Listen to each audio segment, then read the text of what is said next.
Hi, I'm Ruth Wessel and a retired nurse. I was born and raised in Portabass, Newfoundland in the 60s and 70s, and I now live in southern Ontario. I was diagnosed as an infant with a heart murmur. I finally received the diagnosis of a bicuspid aortic valve in the early 80s, although it was known that the valve wasn't functioning properly since I was 4 years old. I have been followed by a cardiologist since age 9.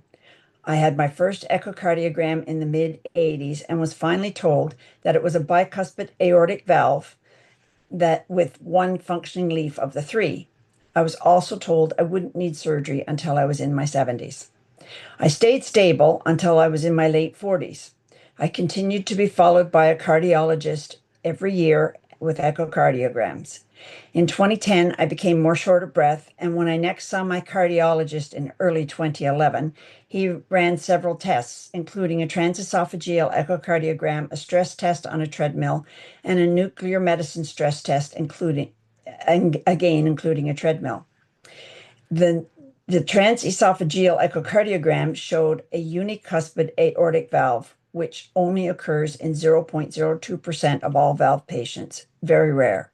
I didn't understand how rare until I saw the valve specialist from St. Michael's Hospital in Toronto, who questioned my cardiologist about whether he was sure it was a unicuspid, as he had only seen one previously. He said after all the tests were completed that we would discuss surgery in 6 months on my next visit.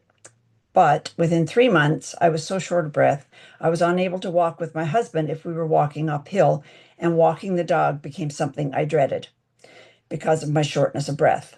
I called my family doctor, and she said to call the cardiologist and explain how much my symptoms had gotten, how much worse my symptoms had gotten.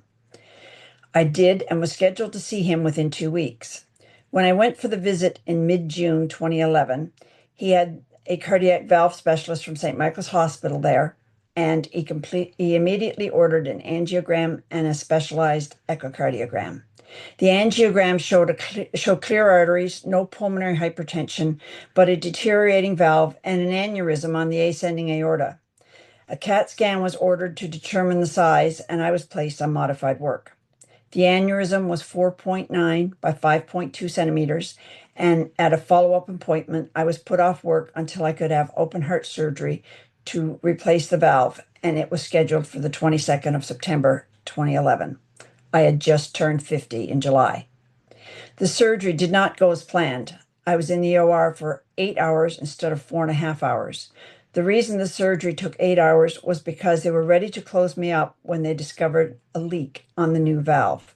So they had to put me back on the bypass machine and then flip the valve over to get rid of the leak.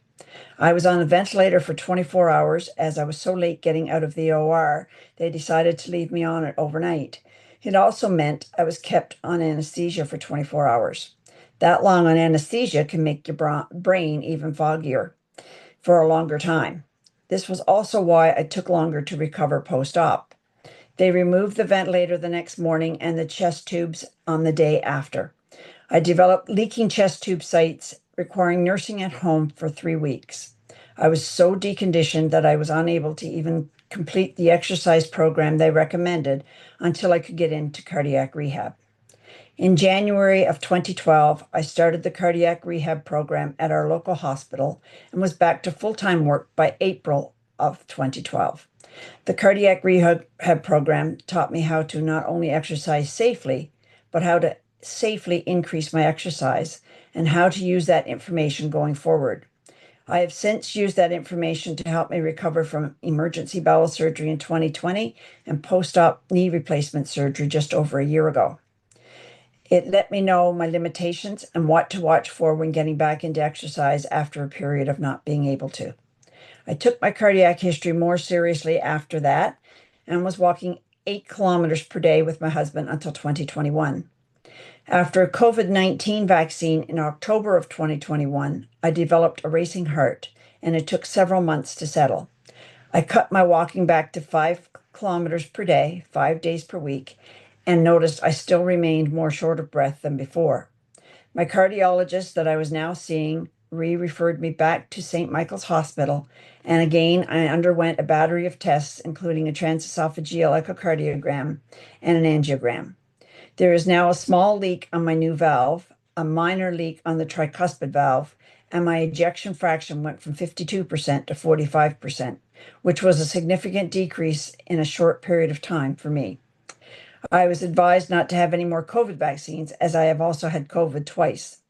I was started on candesartan, which is a drug often used for high blood pressure, but can improve heart function and possibly delay further heart failure after a year, my ejection fraction improved to 47%. I have mild left ventricular failure, but I'm not considered to be in full-blown heart failure. In December of 2025, I experienced a TIA, but the doctor at the TIA clinic thinks I had a very small clot and suggested I increase my blood thinners, which I have done. I follow up with the cardiologist at St. Michael's in April.